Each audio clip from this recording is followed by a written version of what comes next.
नमस्कार। The Rubika Liaquat show में आप सभी का बहुत बहुत स्वागत है। मेरा नाम रूबिका लियाकत है और आप देख रहे हैं भारत 24। आज की सबसे बड़ी खबर से शुरुआत करेंगे हम।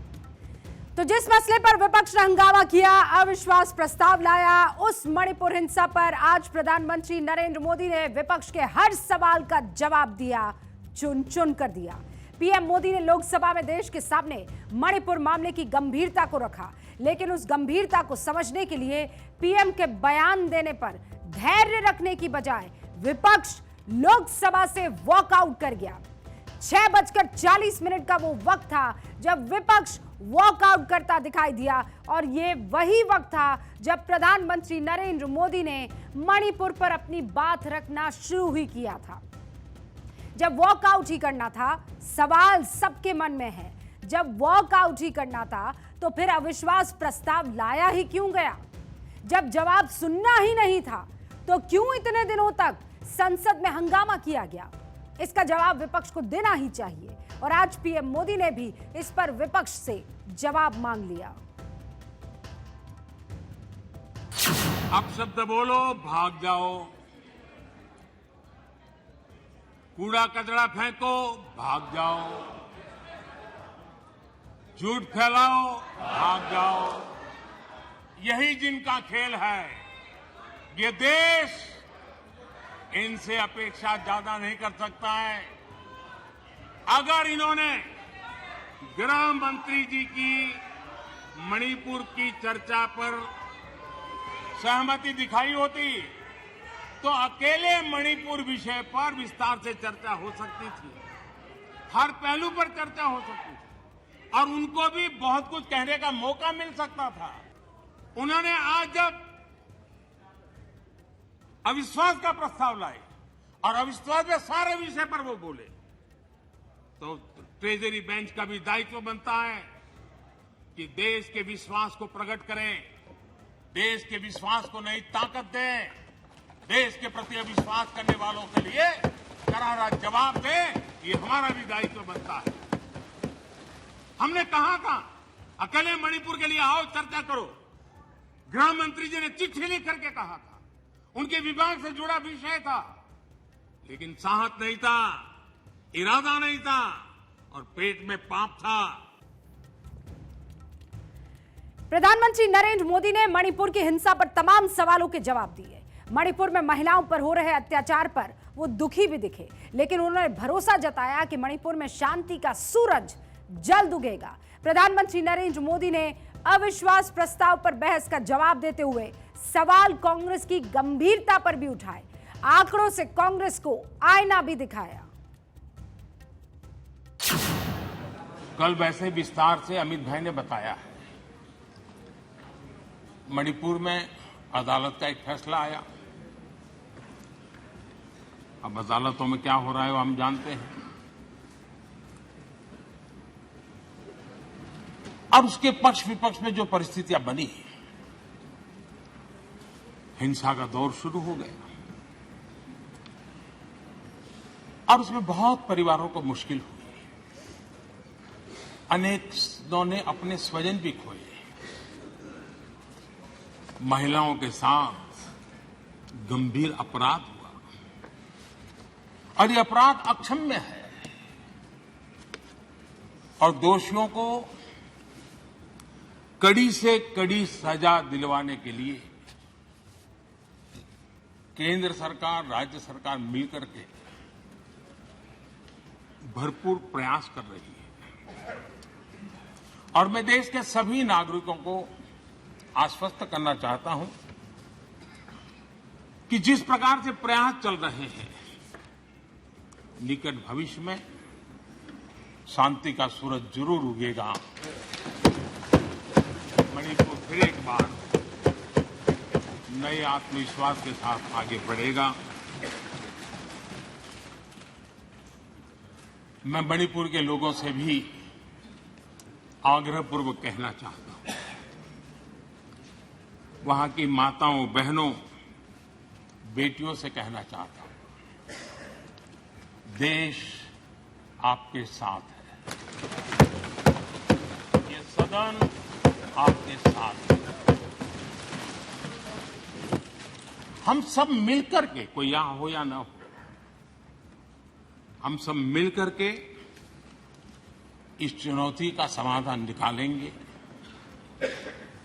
वहां फिर से शांति की स्थापना होगी। मैं मणिपुर के लोगों को विश्वास दिलाता हूं कि मणिपुर फिर विकास की राह पर तेज गति से आगे बढ़े, उसमें कोई प्रयासों में कोई कसर नहीं रहेगी।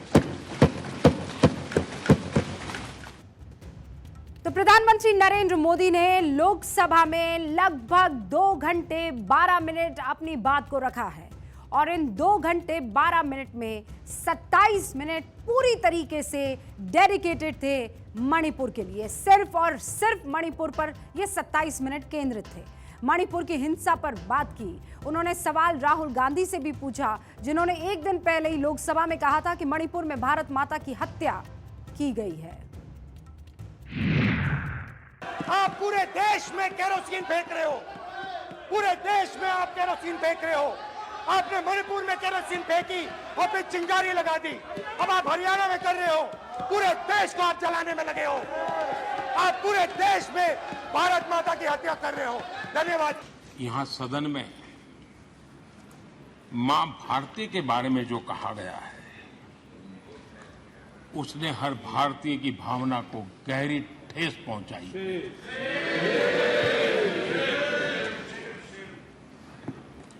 अध्यक्ष जी, पता नहीं मुझे क्या हो गया है। सत्ता के बिना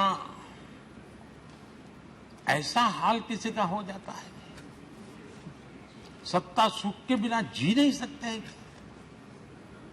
और क्या क्या भाषा बोल रहे हैं। आदरणीय अध्यक्ष जी, पता नहीं क्यों कुछ लोगों को भारत मां की मृत्यु की कामना करते नजर आ रहे हैं। इससे बड़ा दुर्भाग्य क्या है। ये वो लोग हैं जो कभी लोकतंत्र की हत्या की बात करते हैं, कभी संविधान की हत्या की बात करते हैं। दरअसल जो इनके मन में है, वही उनके कृतित्व में सामने आ जाता है। मैं हैरान हूं।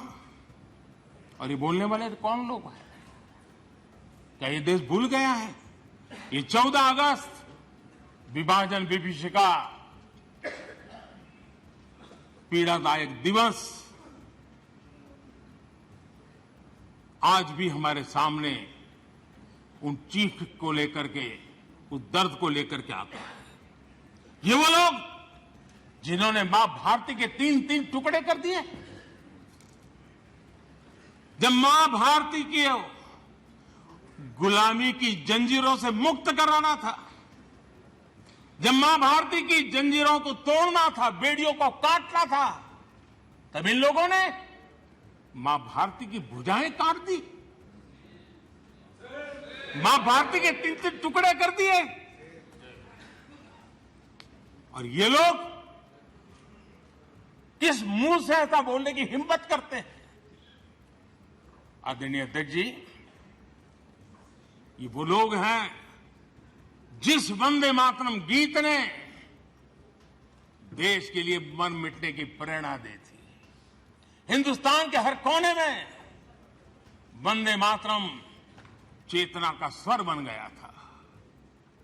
तुष्टीकरण की राजनीति के चलते उन्होंने मां भारती के ही टुकड़े किए, इतना नहीं, वंदे मातरम गीत के भी टुकड़े कर दिए लोगों ने। प्रधानमंत्री नरेंद्र मोदी ने हर मुद्दे पर अपनी बात रखी। विपक्ष ने जिन जिन मुद्दों पर एनडीए को, बीजेपी को या प्रधानमंत्री नरेंद्र मोदी को घेरने की कोशिश की, उस हर मुद्दे पर उन्होंने बात की। कांग्रेस से पूरा हिसाब लिया। उन्होंने आंकड़ों और उदाहरण के साथ बताया कि किस तरह आजादी के बाद से ही कांग्रेस सरकारों ने नॉर्थ ईस्ट में अपना एक दोहरा रवैया दिखाया। हिंदुस्तान के संवेदनशील और सीमावर्ती इलाके में उन्होंने कांग्रेस की नीतियों को चुन चुन कर उजागर किया। उन्होंने साफ कहा कि कांग्रेस के कारण नॉर्थ ईस्ट में विकास रुका रहा। 5 मार्च 1966 5 मार्च 1966 इस दिन कांग्रेस ने मिजोरम में असहाय नागरिकों पर अपनी वायुसेना के माध्यम से हमला करवाया था।